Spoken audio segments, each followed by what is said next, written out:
estamos en este minuto, respecto de la nueva ley Karen que ha sido tan bullada, y para eso preparé una lámina lo más didáctica posible para que podamos todos entender en qué consiste esta famosa ley Karen, ¿cierto? Y cuáles son las consecuencias que nos puede traer a nosotros como trabajadores y como empleadores, cuáles son nuestros derechos y nuestras obligaciones. Voy a presentar ahora la lámina. ¿La están viendo ahora?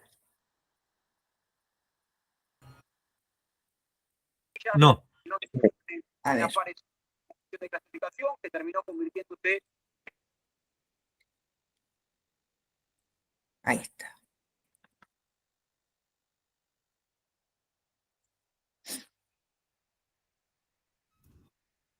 Espérenme un segundito, que tengo un problema técnico acá.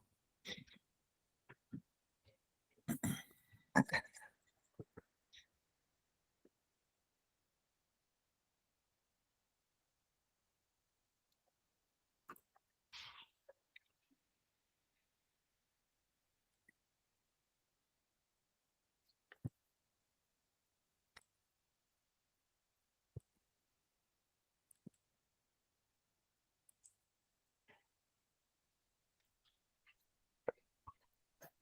¿Ahí sí?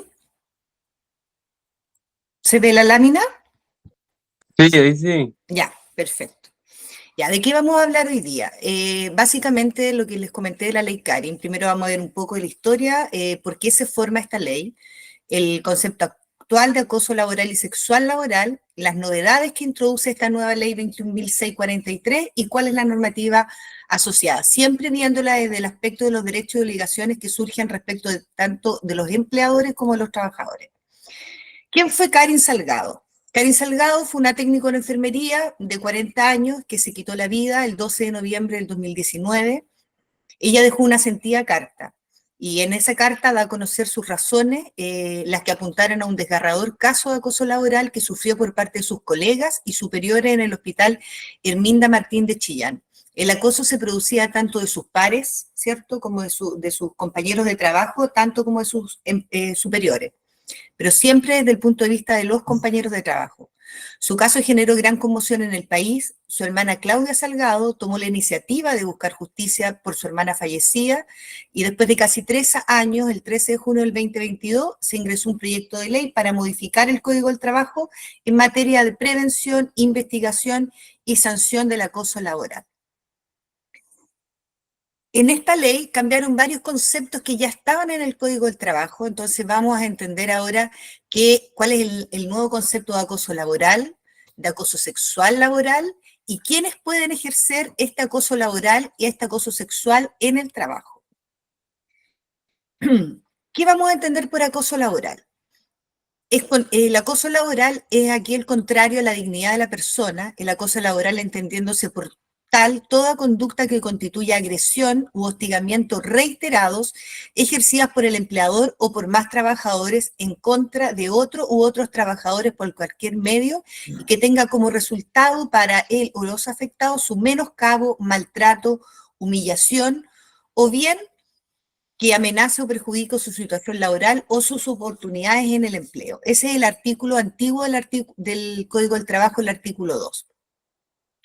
Luego vemos por acoso sexual. El acoso sexual, entendiéndose por tal, es cuando una persona realiza en forma indebida, por cualquier medio, requerimiento de carácter sexuales no consentidos por quien los recibe y que amenacen o perjudiquen su situación laboral o sus oportunidades en el empleo, ¿cierto? Entonces el acoso laboral es una especie de hostigamiento y el acoso sexual es hacer conductas sexuales de acoso indebido que no son aceptadas por la persona a quien se ejercen estas conductas. ¿Quiénes podrán ejercer el acoso laboral? El empleador, ya sea las jefaturas o trabajadores que tengan una mayor jerarquía en la empresa, y esto se conoce como acoso laboral vertical, ¿cierto? Porque va desde la jefatura hacia abajo o desde abajo hacia arriba. U otros empleadores, y esto se conoce como caso de acoso laboral horizontal, que es lo que le sucedió a Karen, que es lo que les comentaba, que el acoso básicamente venía por sus pares. ¿Quiénes podrán ejercer el acoso sexual laboral? Otro trabajador, jefatura o grupo de trabajadores y jefaturas. ¿Cuáles son las consecuencias legales de este acoso laboral y acoso sexual laboral? 1, amonestaciones por escrito, según establezca nuestro reglamento de orden interno y de higiene y seguridad, que todos conocemos porque nos fue entregado, ¿cierto? Y además es de público conocimiento. 2, y aquí viene la gravedad de toda esta situación, podemos ser despedidos sin derecho a indemnización. De acuerdo al artículo 160 del Código del Trabajo, se despide por acoso laboral, de acuerdo al 160 número 1, o por acoso sexual, de acuerdo al 160 número 1, letra B. O puede ser un despido indirecto, que es lo que todos conocen como autodespido, que en realidad se llama despido indirecto, o interponer una tutela laboral, que es un procedimiento que se ejerce ante tribunales de la República, en donde el trabajador o la persona o empleador, cualquier persona que se sienta menoscabada, puede interponer una denuncia en tribunales, se llama denuncia, no demanda, en tribunales laborales, porque ha sido vulnerado en alguno de sus derechos fundamentales. ¿Cuáles son las novedades que trae esta ley 21.643? Todos estos conceptos que vimos son los que estaban antes de la ley Carin. Ahora, ¿cuáles son los nuevos conceptos que trae esta nueva ley número 21.643, conocida como ley Carin? 1, la modificación del concepto de acoso laboral. 2, el acoso sexual laboral no tiene modificaciones, sigue exactamente igual. 3, un nuevo concepto de violencia en el trabajo. 4, protocolos obligatorios en el reglamento interno de orden, higiene y seguridad y en el contrato de trabajo, y vamos a ver a quiénes se aplica. ¿Cuál es el nuevo concepto? Aquí, en el caso del concepto actual, dijimos que en el caso del acoso laboral, el hostigamiento, agresión, debía ser reiterado en el tiempo. En cambio, ahora en el concepto actualizado, no necesita esta reiteración, y esto es sumamente importante, porque en la antigua ley se necesitaba que este acoso, hostigamiento fuera reiterado en el tiempo o varias veces. En cambio ahora este acoso basta que se manifieste una sola vez o de manera reiterada, pero solamente de una sola vez, y ya se constituye el acoso laboral. Y eso es muy importante, porque a veces la gente dice, no, yo solamente lo molesté una vez y da lo mismo. En la antigua ley daba lo mismo, efectivamente, pero en la actual ley no da lo mismo y ya se entiende constituido el acoso laboral. El concepto de acoso sexual, como dije anteriormente, se mantiene, entendiéndose por tal que una persona realiza en forma indebida por cualquier medio requerimientos de carácter sexual no consentidos. Y esto es lo importante, que sean no consentidos, porque si hay consentimiento no pasa nada, pero cuando son no consentidos ¿cómo se llama? Se hace el acoso sexual. ¿Qué conductas pueden constituir acoso laboral o acoso sexual laboral? Aquí vamos a dar un ejemplo súper práctico de acoso sexual laboral. Enviar mensajes o imágenes sexualmente explícitas o participar en acoso o coerción sexualizada a través de plataformas digitales sin el consentimiento del destinatario. Y acá se ingresa a esta nueva ley el tema de las plataformas digitales que antiguamente claramente no estaban porque no existían y hoy están muy de moda.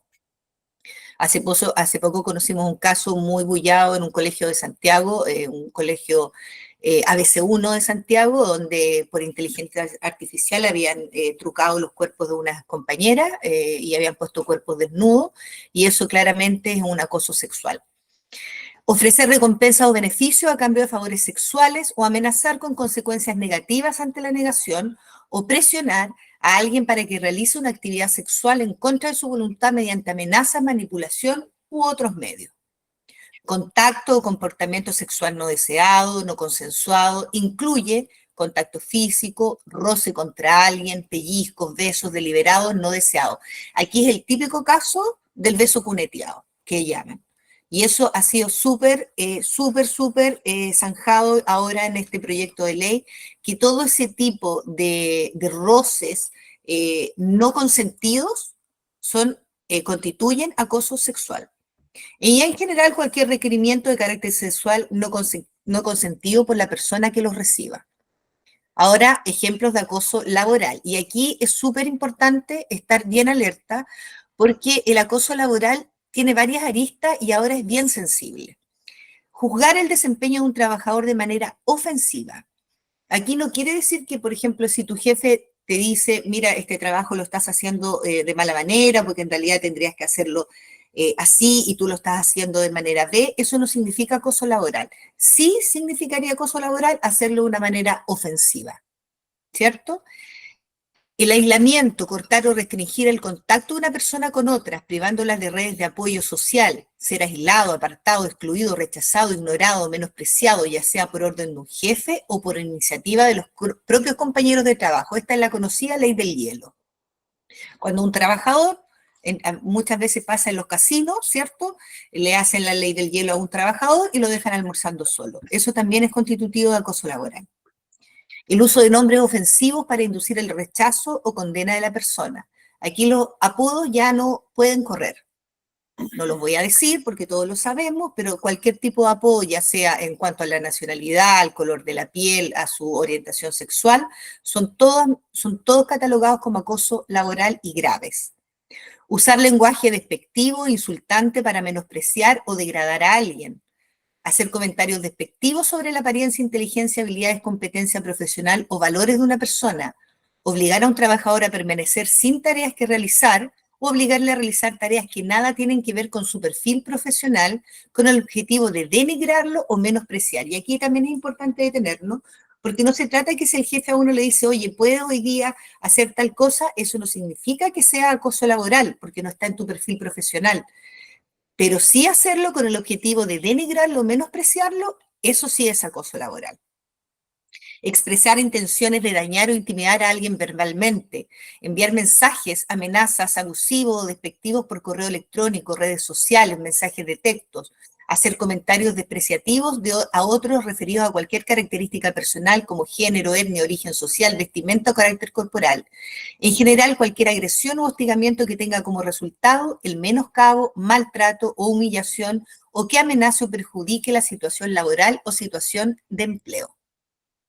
Las conductas de acoso laboral y acoso sexual laboral no son específicas, ¿ya?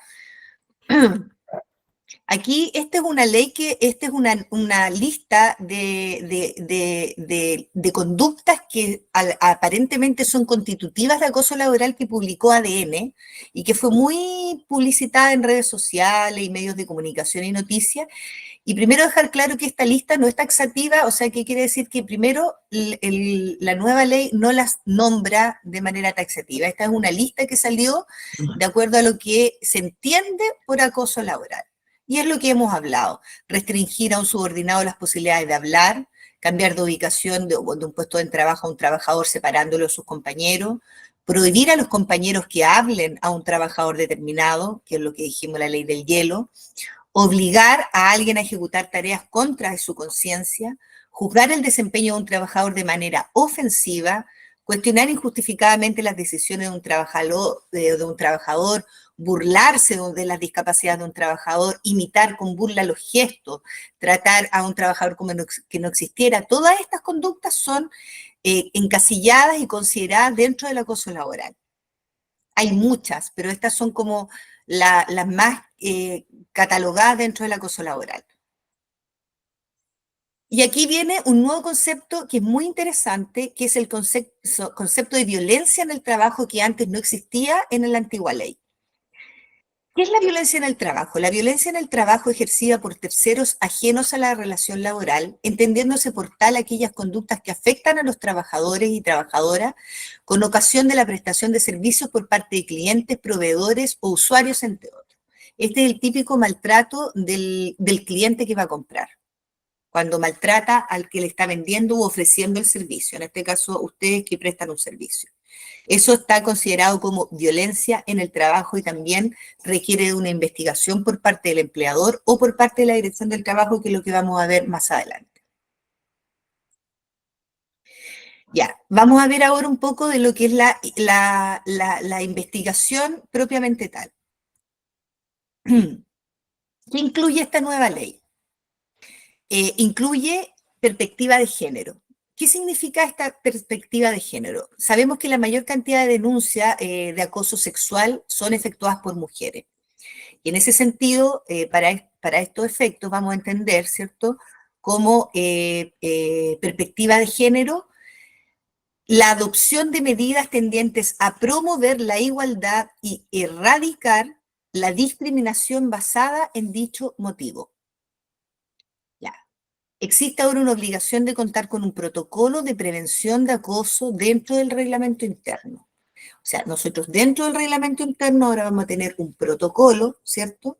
Que ya está confeccionado y que se les va a hacer llegar a cada uno de ustedes y además va a estar publicado en el que va a estar regulado todo esto que nosotros estamos hablando. En la actualidad, solo esto está regulado, en la actualidad solamente antes de la ley Karen se regulaba solo el protocolo para acoso sexual. Ahora la ley incorpora esta misma obligatoriedad de este protocolo a las empresas públicas y privadas para implementar este protocolo de prevención, investigación y sanción. Lo que pasa es que antiguamente, en la antigua ley, el protocolo de acoso sexual y laboral solo era para empresas privadas. Desde ahora en adelante, con la ley Karen, y esto fue sumamente importante, se abrió al mundo público también. Por lo tanto, si uno, veámoslo desde ese punto de vista, si nosotros vamos a hacer un trámite hoy día a cualquier institución pública y nos sentimos hostigados, ¿cierto? O nosotros maltratamos a la persona que nos está atendiendo, también podríamos vernos regulados por esta ley, cosa que antiguamente esto no pasaba porque solamente regulaba el mundo privado. Y se establece un plazo de 30 días para la investigación del acoso laboral desde que uno hace la denuncia. ¿Ya? O sea, desde que uno hace la denuncia al empleador o a la inspección del trabajo, hay 30 días para investigar. ¿Cuáles son las principales novedades de esta ley Karen? Una de las principales novedades es que esta denuncia ahora puede ser verbal o escrita. Antiguamente solamente debía ser escrita. Ahora podemos hacerla verbal. Pero en el caso que sea verbal, la persona que reciba la denuncia, ya sea la inspección del trabajo o la persona designada por el empleador, deberá levantar un acta y la que será firmada por la persona denunciante, entregando una copia de esta denuncia. ¿Ya? Obviamente la persona que sea denunciada por el empleador para investigar todos estos casos de acoso, como lo vamos a ver más adelante, es una persona que está capacitada por la ley para llevar a cabo una investigación de acuerdo a lo que exige la propia ley Karen. Ya. Cuando nosotros hacemos una denuncia, podemos hacerla, como dijimos, ante el empleador o ante la inspección del trabajo. ¿Ya? Aquí existe una reducción del plazo de remisión. Cuando se hace al empleador, ¿cierto? La denuncia, el empleador antes tenía 5 días para remitirla a la inspección del trabajo, para no remitirla. Antes era para remitirla, ahora para informarla a la inspección del trabajo, ese plazo de 5 días se reduce a 3. Lo que reafirma la importancia de tener un procedimiento claro, rápido y poco burocrático para cumplir con este plazo. Las investigaciones deberán llevarse a cabo preferentemente por un trabajador o trabajadora que cuente con formación en materias de acoso, género y derechos fundamentales, que es lo que recién les comentaba. Muy probablemente los nuevos estándares incluidos en la ley harán necesario contar con más herramientas, capacitación y conocimiento de estas problemáticas por parte de las áreas de recursos humanos o personas más allá que sean o no quienes finalmente realicen la investigación. Lo que pasa es que esta ley lo que propone es que todas las personas que trabajen en recursos humanos tengan la capacitación en investigación de acoso laboral y acoso sexual, siempre mirándolo con perspectiva de género. Además, se debe informar semestralmente a los trabajadores los canales que se mantienen en la empresa para la recepción de denuncias sobre incumplimientos relativos a la prevención, investigación y sanción del acoso sexual, laboral y la violencia en el trabajo, así como las instancias estatales para denunciar cualquier incumplimiento de la normativa laboral y para acceder a las prestaciones en materia de seguridad social. O sea, a ustedes se les va a ir informando semestralmente y esto es una nueva obligación que impuso esta ley. Cada 6 meses se les va a tener que entregar el protocolo con un díptico, ¿cierto?, donde se les va a informar cuáles son los canales formales de denuncia en caso de acoso laboral o sexual. Principales novedades, seguimos, de la ley Karen, son las medidas de resguardo en el marco de la investigación. ¿Qué son las medidas de resguardo? Son aquellas medidas que tiene que tomar inmediatamente el empleador en beneficio de la persona que hace la denuncia, ¿ya? Esto provocará la necesidad de tener un procedimiento interno que permita actuar lo más rápido posible desde la recepción de la denuncia, lo que necesariamente implica un alto nivel de estandarización y de conocimiento de quienes estén a cargo de gestionar y de desarrollar las investigaciones. ¿A qué se refiere eso? Que la persona que hace la denuncia siempre es la persona que tiene que estar resguardada. No lo que sucedía antes muchas veces, que se le apartaba del trabajo a la persona que hacía la denuncia. Hoy eso no puede ocurrir, porque la persona resguardada siempre tiene que ser la que hace la denuncia. Y eso es obligación del empleador. También tiene que tener una atención psicológica temprana como medida de resguardo, sin perjuicio que el protocolo muy probablemente incluirá atención psicológica, que para eso están las mutualidades, en el caso de usted, la mutual de seguridad, con independencia de la existencia de un procedimiento de investigación en curso, entre las medidas de resguardo que pueda optar el empleador, que tradicionalmente incluye la separación de espacios físicos, la redistribución de jornada, etcétera, se incorpora ahora expresamente esta atención psicológica temprana, que la van a ejercer las mutualidades de acuerdo a la ley 16.744. El protocolo obligatorio debe estar en el reglamento interno de orden, higiene y seguridad y en el contrato de trabajo. El protocolo de acoso laboral, que es donde va a estar, ¿cierto?, como hemos dicho, especificado cada uno y todos los pasos respecto de cuando uno hace una denuncia por acoso laboral y sexual, debe estar sí o sí en el reglamento interno de orden, higiene y seguridad y en los contratos de trabajo cuando sea pertinente. Obligatoriamente la empresa deben tener reglamento interno de orden, higiene y seguridad a partir de 10 trabajadores o más con contrato indefinido, que es el caso de biorrobótica, ¿cierto? Por lo tanto, nosotros sí tenemos un reglamento interno de orden, higiene y seguridad por la cantidad de trabajadores indefinidos que tenemos y además este protocolo va a ser incluido en el reglamento interno de orden, higiene y seguridad y además se les va a dar a conocer a cada uno de ustedes. Este protocolo siempre debe estar sujeto a todos los principios de confidencialidad, imparcialidad, celeridad y perspectiva de género, que son los 4 pilares fundamentales de la investigación de acoso laboral y sexual. Confidencialidad, imparcialidad, celeridad y perspectiva de género. La denuncia se debe realizar de manera, como dijimos, escrita o verbal, ante la empresa o ante la inspección del trabajo respectiva. En caso que sea verbal, tal como dijimos, la persona que reciba la denuncia debe levantar un acta que sea firmada por el denunciante, porque no hay denuncias anónimos. Y lo otro importante, que no hay denuncia para beneficio de terceras personas. Yo no puedo denunciar porque veo que a un compañero lo están molestando. El compañero que se siente afectado es el que tiene que denunciar. Y tampoco existen las denuncias anónimas.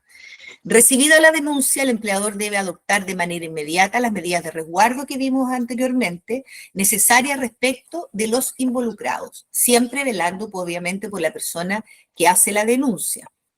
Las medidas a adoptar considerarán la separación de los espacios físicos, la redistribución del tiempo de la jornada y proporcionar a la persona denunciante atención psicológica temprana.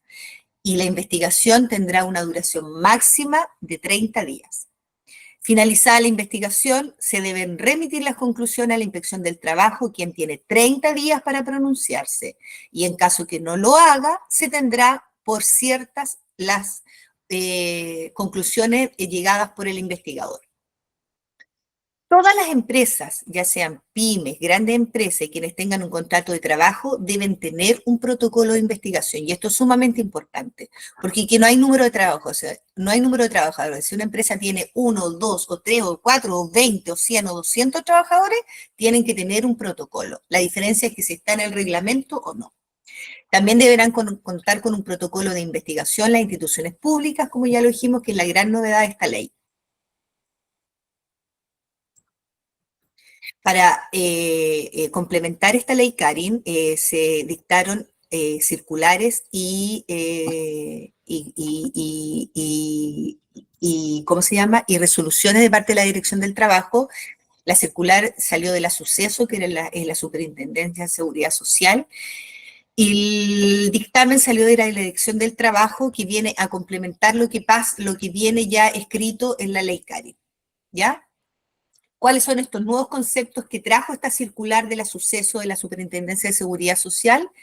Es el sexismo, que es cualquier expresión o acto, palabra, una imagen o gesto basada en la idea de que algunas personas son inferiores por razón de su sexo o género. Y esta está totalmente enunciada y descrita en esta circular que dictó la Suceso en razón de la dictación de la ley Karin. Está también el sexismo hostil, que son aquellos comentarios denigrantes para las mujeres, diversidades basados en dicha condición, humor y chistes sexistas o discriminatorios hacia la mujer o diversidades basadas en dicha condición, comentarios sobre fenómenos fisiológicos de una mujer o diversidades, silenciamiento o ninguneo basado en el sexo o género. Y esto se da mucho en las grandes empresas cuando hay mujeres en grandes cargos y se produce este sexismo hostil, donde a la mujer la ningunean por el hecho de ser mujer o por qué llegó a ese cargo tan alto. Y eso ahora con esta ley afortunadamente va a ser severamente sancionado. El reglamento de la ley Karin, porque toda ley tiene un reglamento, el reglamento de la ley Karin estableció ciertos principios básicos en el procedimiento de investigación. O sea, la persona que lleve la investigación en la empresa es igual que un juez y va a tener que respetar ciertos principios. Y de estos principios básicos de investigación son la perspectiva de género, que ya la describimos, la no discriminación, la no revictimización o no victimización secundaria, la confidencialidad, la imparcialidad, la celeridad, la razonabilidad, el debido proceso y la colaboración. Y esto es muy importante, y esto va de la mano con que la nueva ley Karin, como hablamos, determina que la persona que está nombrada por la empresa para llevar a cabo estas investigaciones debe ser una persona que esté capacitada. ¿Y por qué tiene que estar capacitada? Porque tiene que cumplir todos estos principios básicos, sobre todo el de confidencialidad. Porque ¿qué pasa si la persona hace una denuncia, pero el denunciado finalmente resulta ser inocente? Entonces, por eso tiene que cumplir a cabalidad todos estos principios básicos en el procedimiento de investigación.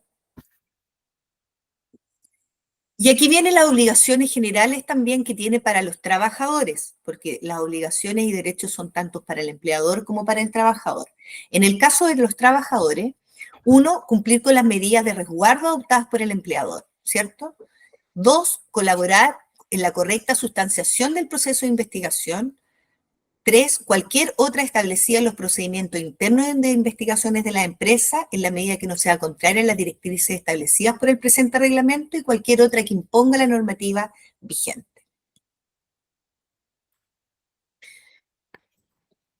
El reglamento habla sobre la investigación, que ya dijimos, y dice que finalmente ante denuncias inconsistentes, esto es denuncias incoherentes, incompletas de acoso sexual, laboral o de violencia en el trabajo, se le proporcionará al denunciante un plazo razonable a fin de complementar los antecedentes o información que requiera para ello. Y esto se da porque antiguamente en la antigua ley, simplemente ¿qué pasaba? Cuando llegaban denuncias inconsistentes o incoherentes o incompletas, el empleador o la inspección del trabajo la rechazaba.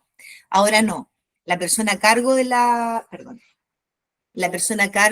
investigación, ya sea el empleador o la inspección del trabajo, tiene que darle un plazo razonable al denunciante para poder complementar esta denuncia. Deberá garantizar que todas las partes involucradas en el proceso sean oídas y puedan fundamentar sus dichos, ya sea por medio de entrevistas u otros mecanismos, o sea, todos tienen que ser oídos, tanto el denunciante como el denunciado y los testigos. Y la persona a cargo de la investigación deberá llevar registro escrito de toda la investigación en papel o en formato electrónico.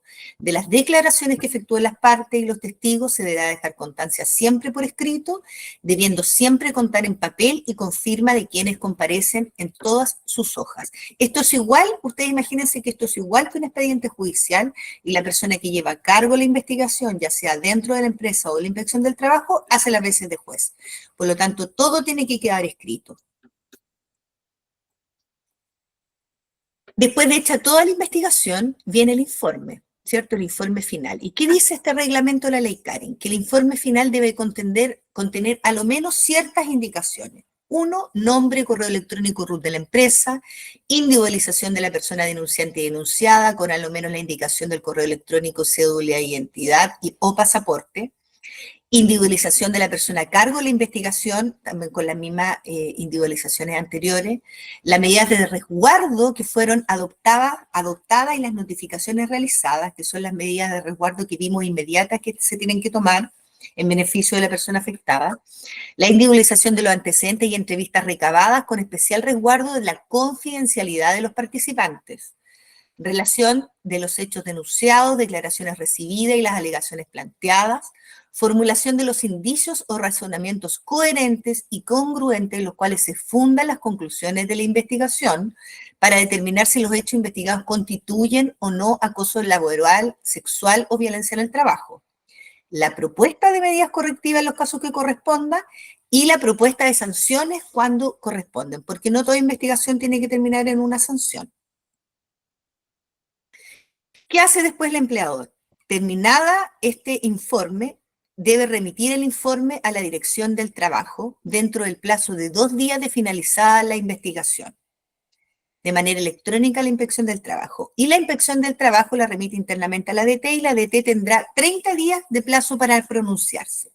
Y en el caso de que no se pronuncie, se considerarán varias las conclusiones del informe remitido por el empleador, quien deberá notificarlo a la persona denunciante y denunciado. O sea, termina el informe, la persona encargada de hacer la investigación tiene 2 días para remitirlo a la Inspección del Trabajo y la Dirección del Trabajo tiene 30 días. En esos 30 días se tienen que seguir cumpliendo la medida de resguardo y nada se dice respecto de la conclusión final hasta que pasen los 30 días. Estos 30 días son hábiles, contados de lunes a sábado, no de corridos. Y luego, pasados estos 30 días, si nada ha dicho la DT, se tiene que notificar al empleador a las personas involucradas. Notificado el empleador del pronunciamiento de la Dirección del Trabajo, deberá disponer y aplicar las medidas o sanciones que correspondan dentro de los siguientes 15 días corridos. O sea, si el informe final dice que sanciona con amonestación por escrito al denunciado, esa amonestación tiene que hacerla dentro de los 15 días corridos. O si dice que es la peor de las sanciones, ¿cierto? Ya sea el despido sin derecho a indemnización, tiene que comunicarlo dentro de los 15 días corridos. Y en el caso dijimos que la Dirección del Trabajo no se pronuncia sobre la investigación interna, el empleador deberá disponer y aplicar las medidas o sanciones que correspondan según su informe de investigación dentro de los 15 días, ¿cierto? O sea, se pronuncia o no la dirección, dentro de los 15 días el empleador sí o sí tiene que aplicar las medidas. ¿Cuáles son las medidas correctivas? Las medidas correctivas que adopte el empleador tendrá por objetivo prevenir y controlar los riesgos identificados de los hechos que dieron lugar a la denuncia, generando garantía de no repetición. O sea, no significa que el empleador solo se quede con la sanción. Además, tiene que aplicar medidas correctivas para que estos hechos, ya sea de acoso sexual, laboral o de violencia en el trabajo, no vuelvan a ocurrir, ¿cierto? Las medidas correctivas podrán establecerse tanto respecto de las personas trabajadoras involucradas en la investigación como en el resto de los trabajadores de la empresa, considerando acciones tales como el refuerzo de la información y capacitación en el lugar del trabajo sobre la prevención y sanción del acoso sexual, laboral y la violencia en el trabajo, el otorgamiento de apoyo psicológico a las personas trabajadoras involucradas que lo requieran, la reiteración de información sobre los canales de denuncia de estas materias y otras medidas que están consideradas en el protocolo de prevención de acoso laboral, sexual y violencia en el trabajo que todos ustedes van a tener. En caso de que existan posteriores modificaciones al protocolo, como consecuencia del resultado de la investigación, estas tendrán que ser informadas a todos los trabajadores. O sea, si yo como empleador, después de esta investigación que terminó en sanción, establezco estas medidas correctivas, ¿cierto? Por ejemplo, no sé, determinar de que en este lugar de trabajo, para que haya más espacio, ¿cierto? Se va a reducir y se va a ampliar, no sé. Esas medidas correctivas, todas se tienen que informar nuevamente a través de una modificación del protocolo y se tienen que informar a todos y cada uno de los trabajadores por los canales de difusión que tenga la empresa, ¿ya? Sanción e impugnación. El empleador deberá, en los casos que corresponda, aplicar las sanciones conforme a lo establecido en las letras B o F, número 1 del 160 del Código del Trabajo, que ya lo vimos, que son las de acoso laboral y sexual, que lo vimos al inicio de esta charla. Las personas trabajadoras sancionadas con el despido podrán impugnar dicha decisión ante el tribunal. O sea, si alguna de estas personas, porque estas son las peores sanciones, que son las que se despidan al trabajador sin derecho a indemnización alguna, ¿ya? Son las del 160, letra A o F, dependiendo si es acoso laboral o sexual. Pero esta persona sancionada, trabajadora, con el despido, puede impugnar dicha decisión ante el tribunal. Para ello deberá rendir en juicio las pruebas necesarias para desvirtuar los hechos o antecedentes contenidos en el informe del empleador o de la dirección del trabajo que motivaron el despido. Y esto es importante porque aquí la carga probatoria en el juicio se invierte. Aquí la carga probatoria va a ser del trabajador despedido. Es él el que debe probar y desvirtuar la investigación que llevó a cabo, ya sea la empresa o la dirección del trabajo, que terminó con su despido sin derecho a indemnización. ¿Por qué? Porque en los juicios generalmente la carga probatoria, en los juicios laborales, es del empleador. En este caso la carga probatoria se invierte y es el propio trabajador el que tiene que probar y desvirtuar la sanción. Sin perjuicio de lo anterior, el informe de investigación y sus conclusiones no afectará el derecho de las personas trabajadoras y la obligación del empleador de dar cumplimiento íntegro a lo dispuesto en el 162, que es la notificación para efecto de proceder al respectivo despido. O sea, sí o sí se va a llevar igual a cabo el despido, lo único que la persona despedida tiene que impugnar esta resolución ante los tribunales de justicia. En cuanto a la violencia en el trabajo, ¿qué dice este reglamento? En los casos que la conducta provenga de terceros ajenos, que es lo que vimos respecto de las personas que a uno le presta los servicios, entendiéndose por tal aquellas conductas que afectan a las personas trabajadoras con ocasión de la prestación de servicios por parte de clientes, proveedores del servicio, usuarios, entre otros, la persona trabajadora afectada podrá presentar la denuncia ante su empleador o la dirección del trabajo, quienes deberán realizar la investigación. Asimismo, se deberá informar cuando los hechos pueden ser constitutivos de delitos penales, los canales de denuncia ante el Ministerio Público, Carabineros de Chile, Policía de Investigaciones, debiendo el empleador proporcionar las facilidades necesarias para ello. Esto sea mucho en casos de violencia sexual.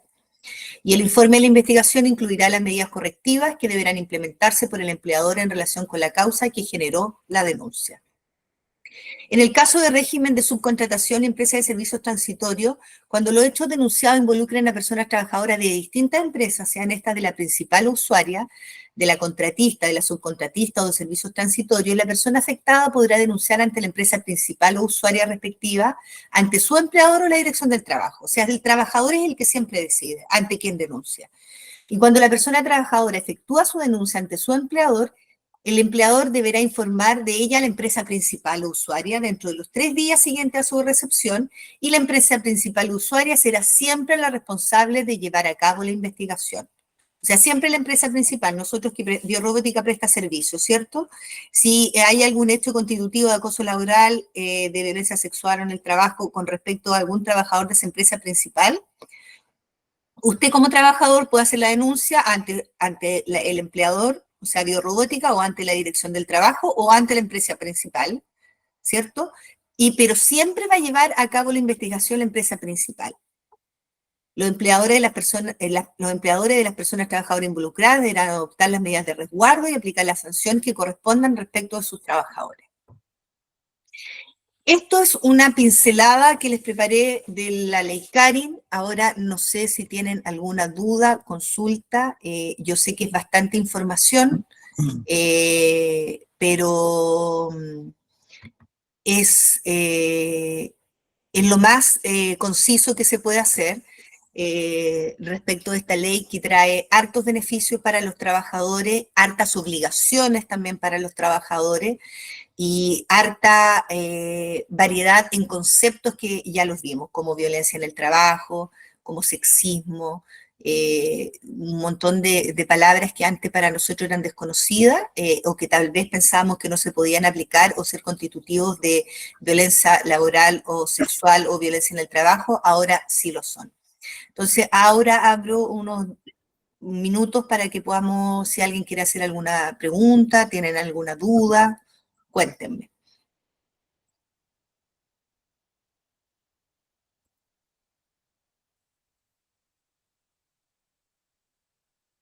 Al parecer no hay dudas. Aquí me llega en el chat: hola Yamila, la verdad está claro, quizás podría enviarnos un resumen para realizar un repaso. Sí, esta lámina, que es la misma que yo les presenté, se la voy a enviar a Jenny. Tal vez les voy a hacer una un poco más resumida. Esto es lo más resumido que se puede, porque tampoco se puede resumir más, pero de todas maneras, ustedes van a recibir el protocolo. Y en el protocolo está paso a paso, están enumeradas todas estas definiciones que hablamos y además están paso a paso enumerada el proceso de investigación que tiene que llevar a cabo, ya sea la inspección del trabajo o el empleador. Así que igual van a tener el protocolo súper actualizado. Ese protocolo a ustedes se les va a ir actualizando cada 6 meses. Y esta ley comienza a regir el 1 de agosto, la empresa ya está absolutamente lista para llevar a cabo esta nueva ley, ya están capacitadas las personas respectivas y que fueron capacitadas por mí porque a su vez yo estoy capacitada para dar charlas y ya estamos a caballo y listos para empezar a aplicar esta nueva ley. Así que eso, me despido entonces si no hay preguntas, les agradezco la atención, les agradezco los minutos y cualquier cosa nos estamos viendo en otra próxima charla que van a estar a cargo de mi persona. Se los agradezco, muchas gracias. Gracias, Yamila, que esté muy bien. Igualmente, gracias a todos ustedes. Hasta luego.